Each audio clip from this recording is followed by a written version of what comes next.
Good afternoon. This is Rick Osborne Jr., professor at Lakeland Community College.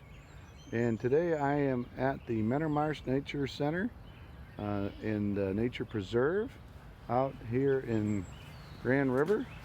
This is one of our field trips that I like taking the class to. And since we are not allowed to do that right now, I figured I'd take everyone for a little trip today. So this is Zimmerman Trail. And just to get your bearings right now, this is the front entrance of it. This is large parking lot. The lake is that direction. And then the Marsh, which is really full of water, is over here to the left. So we're going to walk down this trail. It rained all day today, so you definitely want to bring your boots if you plan on walking this trail, because I've had students down here from time to time, and it is like walking on ice skates in the middle of the winter. It gets so slippery. So definitely bring your boots. You can see it's very muddy. A regular pair of shoes would not cut it in this type of environment. So we are walking along the Buckeye Trail. Buckeye Trail is a trail that surrounds Ohio. You can take a look at that where it goes, but it's basically one of the largest trails in Ohio. That is an active hiking trail. So similar to the Appalachian Trail, this is a little Buckeye Trail in Ohio.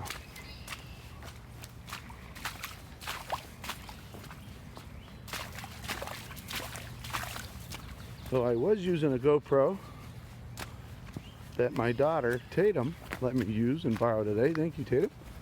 However, the battery was not charged, and I am going back to my Google Pixel for this video at the Zimmerman Trail here at the Marsh. So what does the Marsh do, and why is it important? There's been a lot of people lately that's been working on the Marsh and trying to protect it and get rid of all the invasive species like cattails and phragmites and such. And they've gone through really large extent on trying to convert it back to its original marsh habitat. So as you could see, and this is the most I've ever seen water in the marsh right now. It is definitely full. We'll stop right here to get a good panoramic of it. This is just the start of where we're going to go.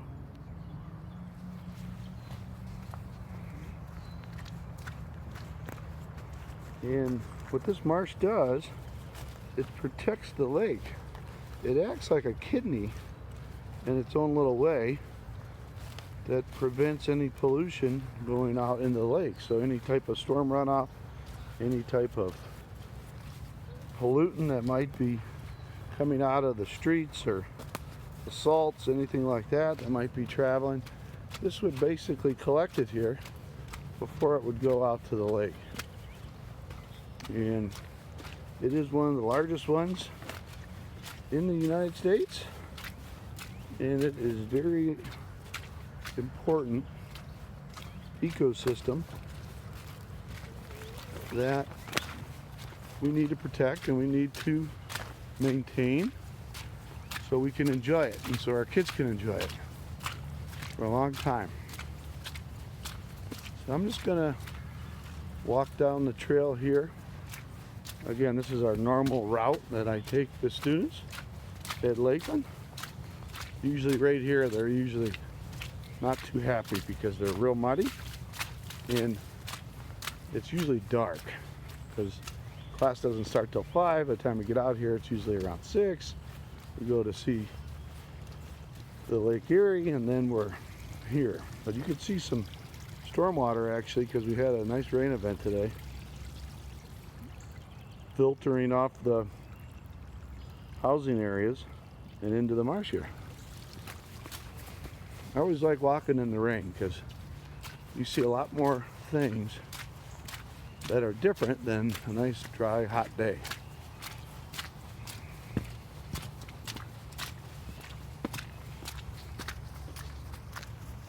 Again, today is March 28th. It's around 5:15.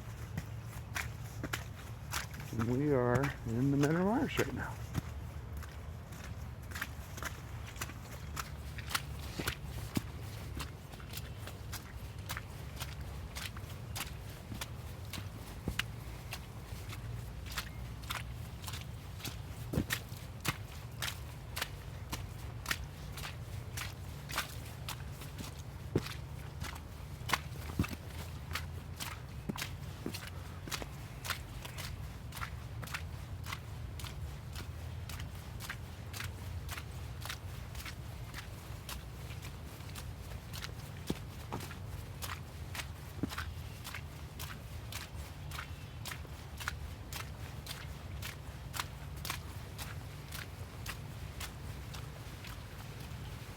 Oh, there's a major storm runoff coming, you could see.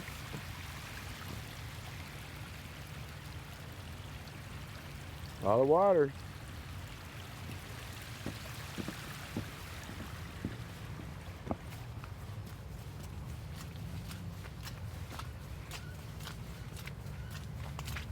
What type of critters do you think we could find in here?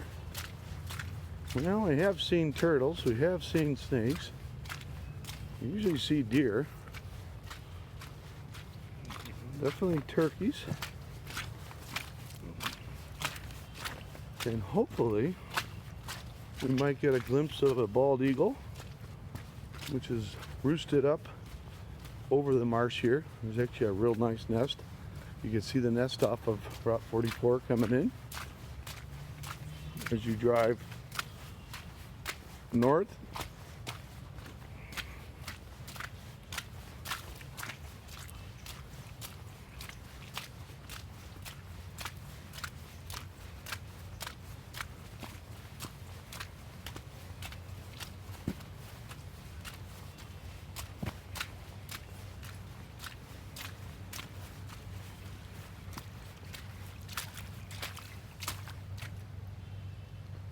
A lot of water coming out.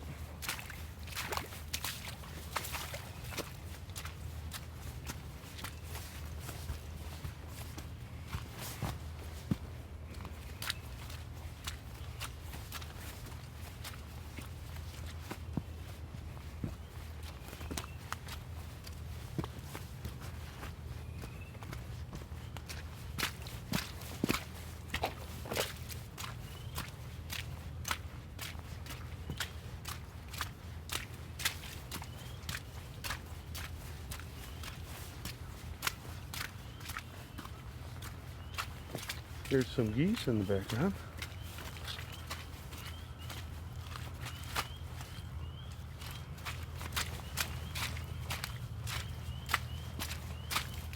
Got a little slick there.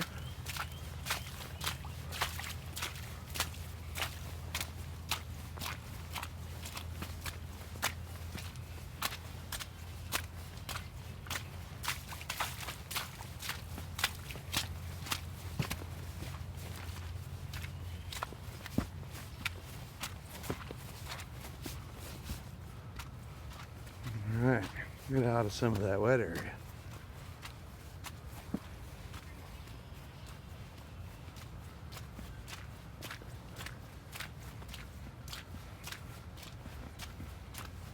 Ooh, here's a lot of water running through here.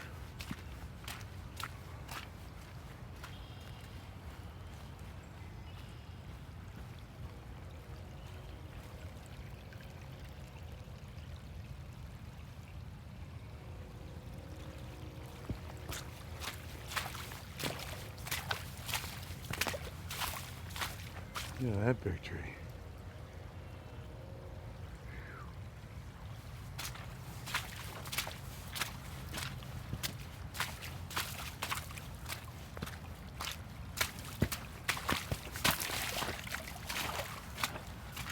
I want to go down in that muck. I'll be cleaning my phone.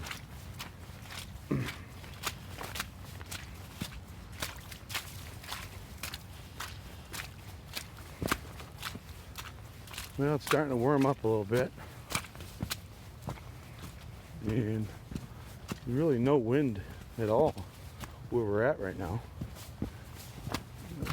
My previous video, we were over at did a quick little GoPro video. Battery was dying, so I had to get out there quick. But we went out to the lake and back, and you wouldn't know it if you're sitting here, but it is very windy. And the waves were roaring on the east side of the breakwall. But as we sit in this nice little protected wetland slash marsh, we are protected from the wind and all that's there. So our elevation here, we did a quick check, it'd be around 700 to 750 feet above sea level, which generally is pretty flat, pretty low. But all this water, again, here's a nice panorama. I like getting out here with my class at this point and looking at it, but typically we never see this much water. And the lake again is exceedingly high once again this year. It's gone up, I think, close to 4 feet in the last 3 years. And you could really see how that affects all the outlying areas.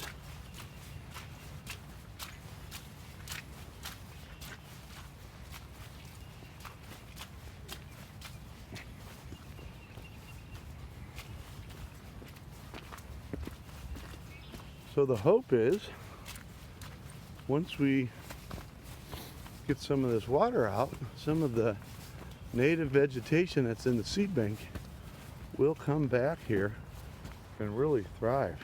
So just to show you the magnitude and the general size of this marsh, I'll do a quick panorama so you could see how big it is. Again, we're right in the middle of Grand River, Ohio, Lake County, Ohio. Oh, there's a duck, one little duck. And this is controlled by the Cleveland History Museum and maintained by them, owned by them.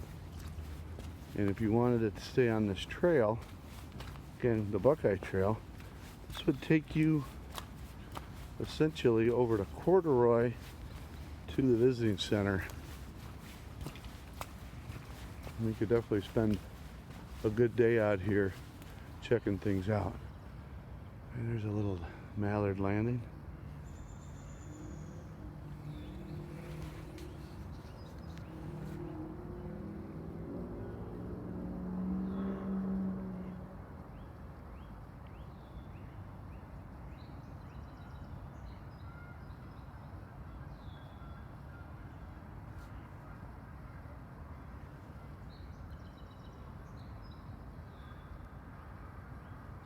So if I were to point to the eagle's nest,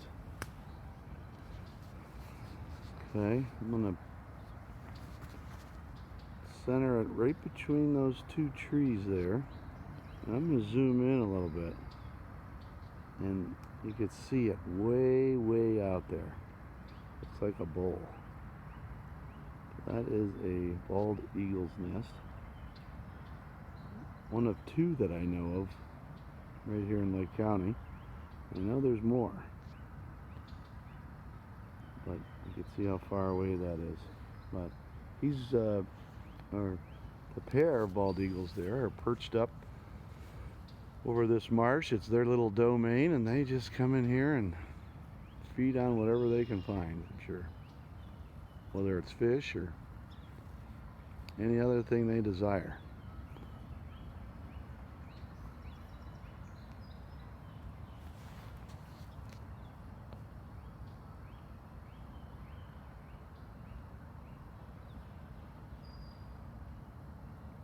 if you try to block out the noise of the cars and the cities, you could definitely start hearing some of the birds, some of the nature, just general squeaks and noises that you hear when you're out in the woods from the birds and from everything surrounding us.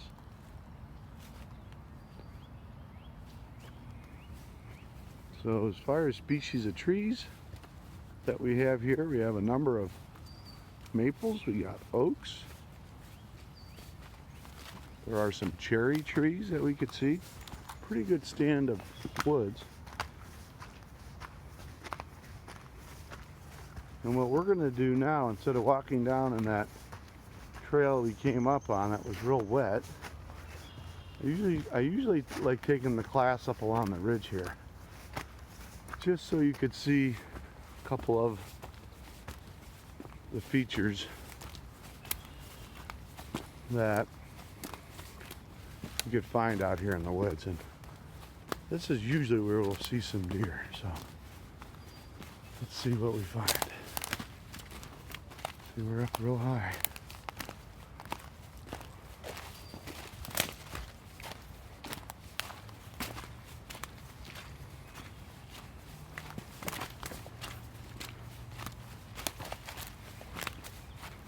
This drop's probably a good 30-foot drop from where we were at, or maybe 20.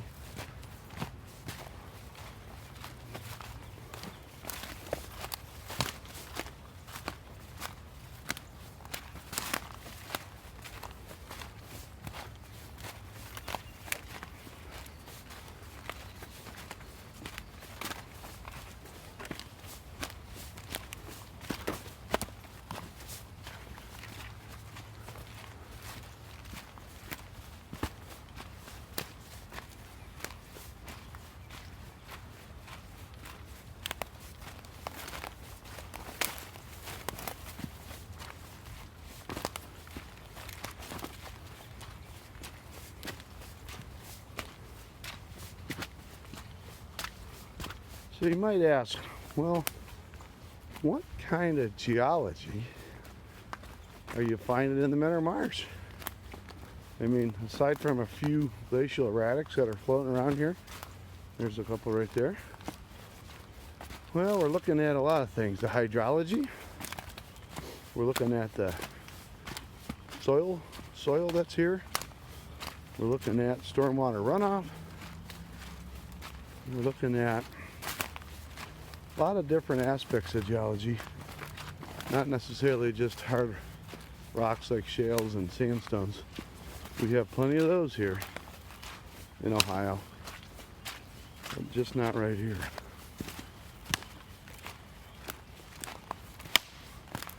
So here's a huge swale, a drainage pattern.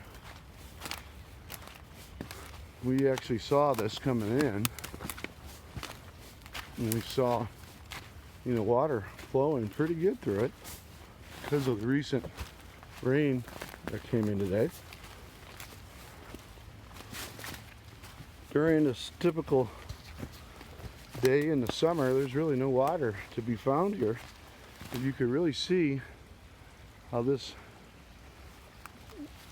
drainage area and drainage pattern has incised and carved out the soil all around it in order to exit out to the marsh. We're going to walk down this little valley here. Pick a good location to cross. Now, doesn't that tree look like an ideal location?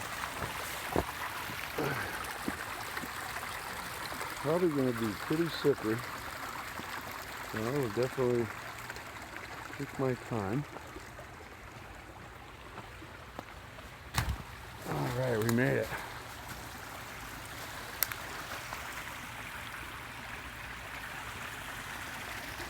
See the water cruising? Great shot showing where that water's heading out. Alright, we're going up this little embankment here.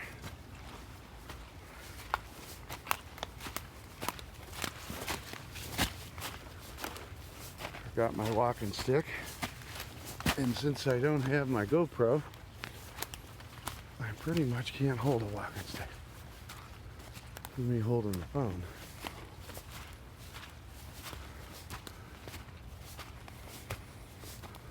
Alright, so we're up on top, even another layer similar to that. Another big maple.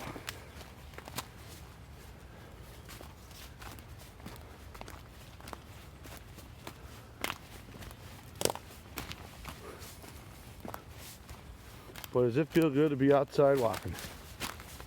I was going a little bit stir crazy. And I am glad to be out.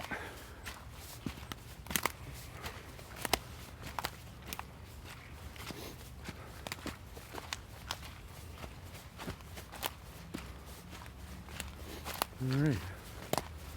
Something that's unique to the area up here, I want to show you.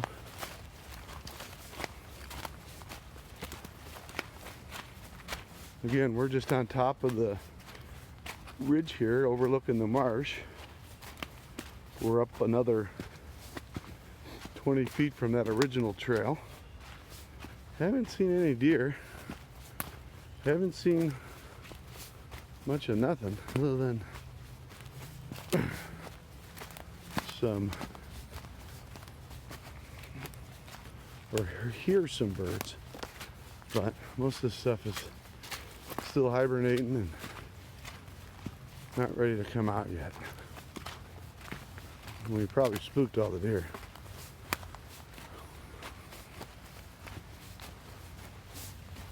Ah, there's some.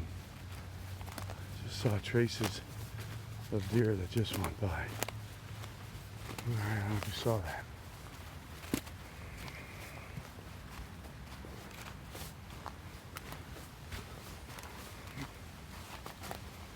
So one of my stops as we're walking along here and looking at the drainage patterns in the water. Wow, look at that water coming out. These are gushing.